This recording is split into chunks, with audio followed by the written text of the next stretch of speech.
Bom, vamos iniciar, tá, a nossa aula de hoje falando sobre evolução, as ideias de Darwin, tá? Lembrando que a gente está dando continuidade para os nossos assuntos da segunda unidade, ok? Bom, os assuntos para o teste da segunda unidade. As primeiras ideias evolucionistas, tá? A gente vai dar continuidade. A gente vai abordar o fixismo, a evolução, as ideias de Lamarck, a evolução e as ideias de Darwin, tá? Além disso, o fixismo. Então, os três que caíram na prova da primeira unidade vai cair, agora acrescentando as ideias de Darwin, tá? Para o teste. Depois a gente vai ver a evolução, a origem da vida, as espécies atuais, tá? E, por fim, biodiversidade e sustentabilidade. Esses serão os assuntos que irão cair no nosso teste da segunda unidade. O assunto que a gente vai estudar hoje é a evolução, tá? As ideias de Darwin.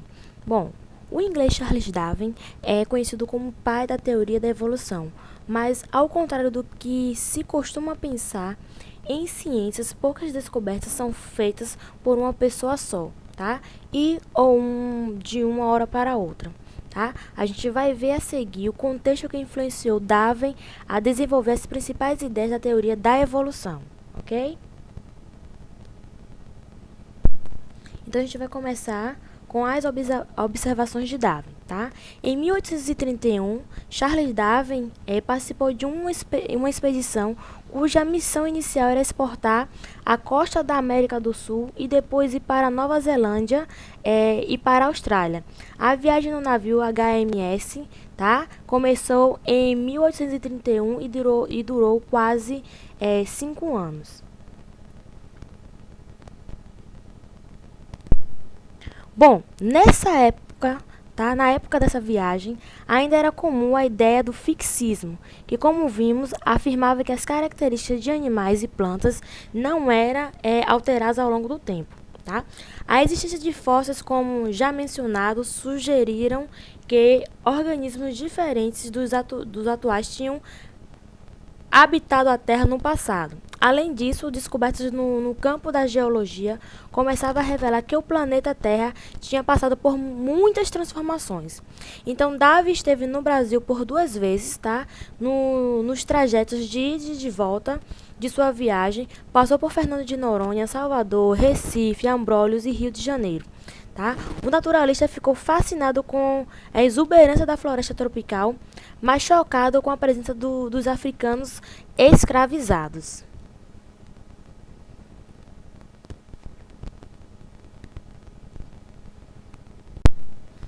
Bom, durante a expedição, Darwin coletou muitos fósseis, sobretudo na América do Sul, tá? Na Argentina encontrou fósseis de estranhos animais de grande porte que ele não conseguia classificar. Alguns eram semelhantes aos tatus, tá? Outros se pareciam com as preguiças. Darwin enviou os fósseis para especialistas em Londres que identificaram semelhança entre os fósseis coletados e os tatus e as preguiças atuais. Bom, na comparação entre os animais do passado e do presente, Darwin levou a perguntar-se por que os fósseis dos animais gigantes haviam sido encontrados nos mesmos lugares onde hoje viviam animais semelhantes a eles, tá? Porém menores. A explicação pode estar, como Darwin depois concluiu, na transformação das espécies a partir de ancestrais comuns. Tá? Darwin observou também em sua viagem que o mesmo tipo de animal apresentava variações em suas características de acordo com a região onde encontrado. Tá?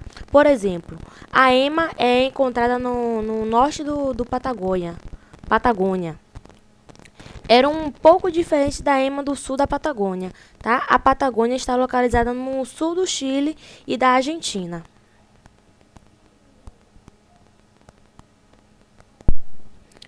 Bom, Darwin esteve também nas Ilhas de Galápagos, um conjunto de ilhas no Oceano Pacífico, tá? Como mostra aí, tá? O nosso mapa, a imagem aí abaixo. Lá ele observou os vários animais que não existiam em outros lugares, como as iguanas marinhos, tartarugas de grande porte e algumas espécies de aves que ficaram conhecidas como textilhões de Darwin.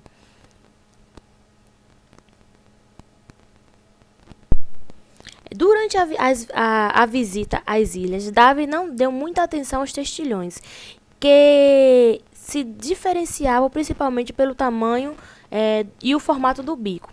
Ele começou a dedicar mais atenção a esse tema quando retornou à Inglaterra e consultando especialistas, descobriu que as aves que ele tinha observado, embora apresentassem semelhanças, pertenciam a espécies diferentes, tá? Então, Darwin notou que as diferentes espécies de tentilhões das ilhas de Galápagos eram muito parecidas com outras aves que viviam no continente. O clima e outras condições ambientais no continente eram diferentes daqueles que existentes nas ilhas. O naturalista supôs, então, que as espécies de arquipélago teriam se originado das espécies provenientes do continente, tá? O que explicaria a semelhança entre elas. Ao longo do tempo, essas espécies teriam se diversificado e se adaptado às condições do ambiente de cada ilha. Por exemplo, o formato do bico estaria relacionado ao tipo de alimentação disponível no local ocupado por elas, tá? Os grandes questionamentos que surgiram então foram: por que nessas ilhas, que apresentavam solo e clima muito semelhantes, não existiam a mesma flora e a mesma fauna? Por que elas apresentavam fauna e flora mais parecidas com as existentes nas regiões continentais do que entre si? Era difícil responder essas e outras perguntas, tá? Como a semelhança entre fósseis de animais com outros animais. Com base no fixismo, no entanto, era possível respondê-la caso se admitisse que espécies semelhantes seriam descendentes de uma espécie ancestral, uma espécie de ancestral comum, tá? Existente no passado, que passou por modificações ao longo do tempo. Com isso, ela teria se diferenciado e originado espécies diferentes. Essa é a ideia de descendência com modificação a partir de um ancestral comum, defendida por Darwin. Cães e lobo, por exemplo, são parecidos, né? Porque compartilham uma espécie ancestral, que devem ter sofrido transformações ao longo do tempo, dando origem aos lobos e aos cães atuais.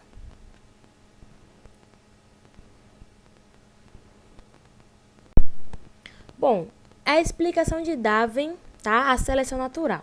Após retornar à Inglaterra, Darwin continuou suas pesquisas tentando responder às perguntas geradas pelas suas observações. Ele também tentava explicar sua ideia de descendência com modificação. Darwin começou a suspeitar que o mecanismo de evolução poderia ter alguma semelhança com a seleção artificial, processo em que o ser humano seleciona para reprodução espécies animais e vegetais com características desejáveis e despreza as demais. Foi por meio desse processo que surgiram as raças de cães, carneiros, cavalos, vacas e as variedades de frutas e outros vegetais. Darwin ele passou um bom tempo estudando os cruzamentos seletivos que os criadores de pombo realizavam para obter as várias raças desse animal. De forma semelhante, pensou ele, a natureza poderia selecionar determinadas características e com o tempo originar novas variedades de animais ou plantas. Mas como o processo de seleção poderia ocorrer na natureza sem interferência humana? Uma ideia para a resposta a essa pergunta veio em 1838, meu caro, quando Darwin leu um livro do economista inglês Thomas Malthus, tá? Sobre populações. Malthus afirmava que as populações tendem a crescer de forma exponencial, ou seja, a taxa de crescimento aumenta com o tempo. Por exemplo, no instante inicial, uma população de reprodução assexuada seria formada por um único indivíduo. No instante seguinte, a população dobraria para 2 indivíduos. No instante No próximo instante, ela dobraria novamente para 4 indivíduos, e assim sucessivamente. Já os recursos para sustentar os indivíduos como alimento cresceria mais lentamente, tá? No instante haveria uma quantidade de recurso, no instante seguinte, duas quantidades, no próximo instante, 3 quantidades e assim sucessivamente. Então, o crescimento mais rápido da população em relação ao aumento de recursos de alimento e espaço resultaria na escassez desses recursos, que são necessários para a sua reprodução e a sua sobrevivência. Bom, considerando que os recursos são limitados, Darwin concluiu que nem todos os organismos que nascem conseguem sobreviver e se reproduzir. Os indivíduos com melhores oportunidades de sobrevivência seriam aqueles com características apropriadas para conseguir recursos e enfrentar as condições desfavoráveis de seu ambiente. Esses indivíduos teriam a probabilidade de se reproduzir e gerar descendentes férteis. Nessas condições, as características favoráveis tenderiam a ser preservadas e as desfavoráveis destruídas. Então, Darwin chamou de seleção natural a preservação de variações favoráveis e eliminação de variações desfavoráveis. Segundo ele, pelo lento e constante processo de seleção natural, ao longo das gerações, as espécies podem diversificar-se e tornar-se adaptadas ao ambiente em que vivem.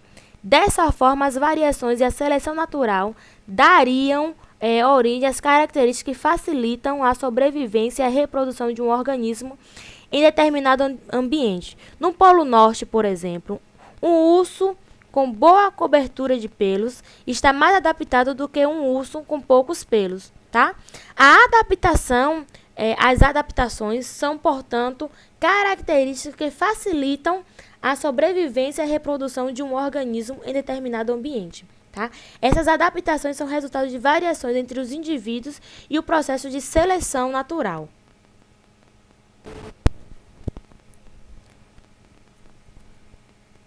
Darwin resume essa conclusão no trecho abaixo, tirado do seu livro de 1859, sobre a origem das espécies por meio da seleção natural, ou a preservação das raças favorecidas na luta pela vida, que ficou mais conhecido em português como a origem das espécies, tá? Eu vou ler a parte desse trecho aí que mostra na imagem do slide, tá? Vendo que as variações úteis ao homem ocorreram sem dúvida que outras variações úteis de alguma forma a cada ser na grande complexidade de batalha da vida possa ocorrer durante muitas gerações sucessivas. Se isso ocorrer, podemos duvidar, lembrando que nascem mais indivíduos do que podem sobreviver. Que indivíduos com vantagens, por menores que sejam, teriam uma melhor chance de sobreviver e procriar sua espécie. Por outro lado, podemos ter certeza de que qualquer variação prejudicial seria destruída a essa preservação de diferentes indivíduos e variações favorecidas, e a destruição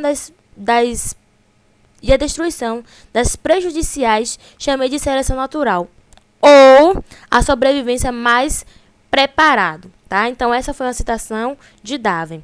Quando Darwin ele fala das variações úteis ao homem, ele está se referindo ao processo de seleção artificial, amplamente utilizado pelos seres humanos para criar variedades,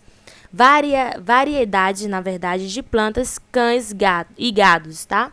E etc., com características consideradas úteis. Em seguida, ele observa que essas variações também podem se formar na natureza, tá? Na grande e complexa batalha da vida, numa referência à luta pela sobrevivência. E ao lembrar que nascem mais indivíduos do que podem sobreviver, ele está se valendo das ideias de Malthus, na última frase do trecho que eu acabei de mencionar, como mostra aí na imagem, tá? Darwin define seu conceito de seleção natural. Bom, para Darwin, as mudanças ao longo das gerações são muito mais lentas, né, quando ocorrem naturalmente do que quando provocadas pela seleção artificial.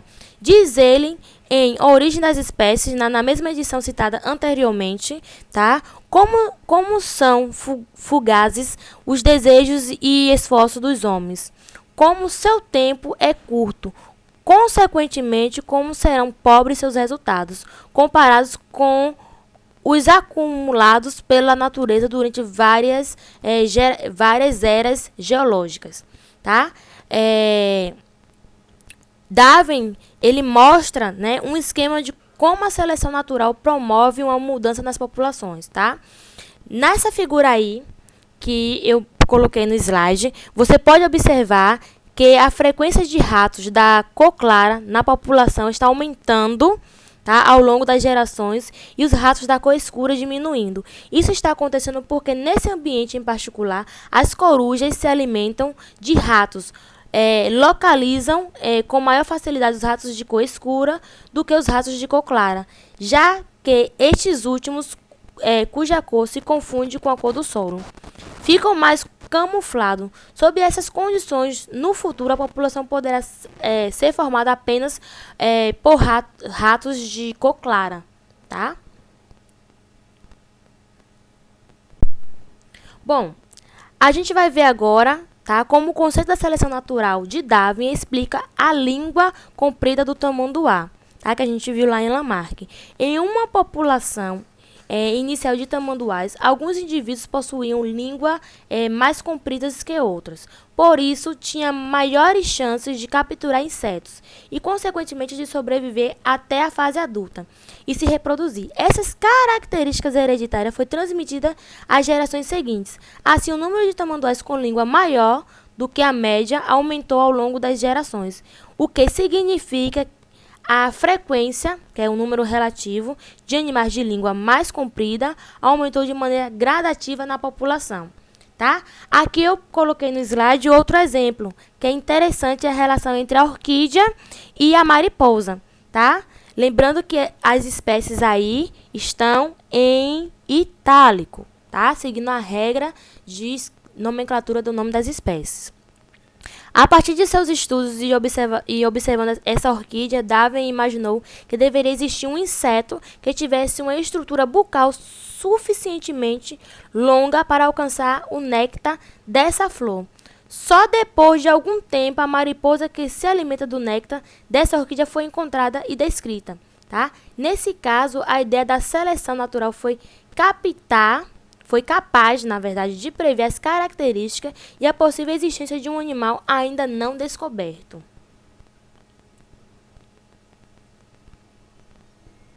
Aqui a gente vai ver as limitações da teoria de Darwin, tá? Darwin, ele não sabia explicar como surgiam as variadas características entre os indivíduos de uma mesma espécie. Ele também não conseguiu explicar como essas variações eram transmitidas ao longo das gerações. O conceito de gene e o conceito de mutação não eram conhecidos na época. Por essa razão, Darwin não sabia como podia surgir indivíduos com novas características.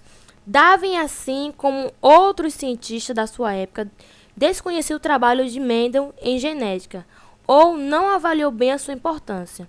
Houve muita resistência na comunidade científica para aceitar a teoria da evolução por seleção natural. A falta de evidências sobre o mecanismo de hereditariedade comprometia a sua credibilidade. Além disso, argumentava-se, por exemplo, que não era possível ver uma espécie se transformando em outra. No contexto da época, também era muito difícil para as pessoas aceitar que que a própria espécie humana teria surgido por evolução a partir de outros animais.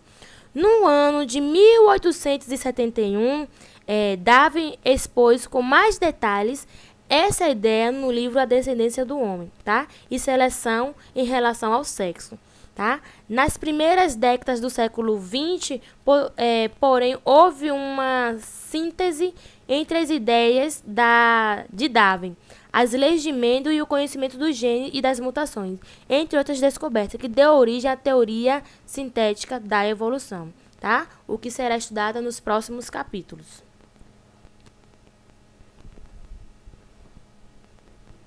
Aqui a gente vai ter uma sequência de atividades com 5 questões apenas, só para fixar a última aula, tá? E essa revisãozinha aqui, essa aula aqui sobre Darwin.